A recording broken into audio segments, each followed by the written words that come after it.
Bangladesh football ফেডারেশনের আসন্ন নির্বাচনকে সামনে রেখে আজ দুপুরে তফসিল ঘোষণা করবেন প্রধান নির্বাচন কমিশনার মেজবাহ উদ্দিন আহমেদ। রবিবার নির্বাচন কমিশনের প্রথম সভা শেষে একথা জানান তিনি। নির্বাচনী রূপরেখা ও কার্যক্রমের জন্য আনুষ্ঠানিক প্রস্তুতি শুরু করে দিয়েছে ৩ সদস্যের নির্বাচন কমিশন।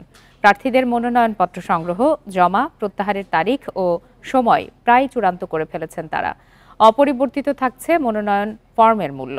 সভাপতি পদে মনোনয়নপত্রের দাম ১ লাখ টাকা, সিনিয়র সহসভাপতি ৭৫,০০০, সহসভাপতি ৫০ ও সদস্য পদে মনোনয়নপত্রের দাম ২৫,০০০ টাকা। সেই কাজের মধ্যে আপনার আমাদের যে এই প্রশ্ন করতে আসলে আমরা ২০ দিন আগে প্রস্তুতি নিয়ে নিয়েছি। আগামীকাল ইনশাআল্লাহ গতবার যা ছিল তাই বোধহয় এবার রয়ে গেছে। আজকে আমরা যা করেছি তার ড্রাফট আকারে আছে।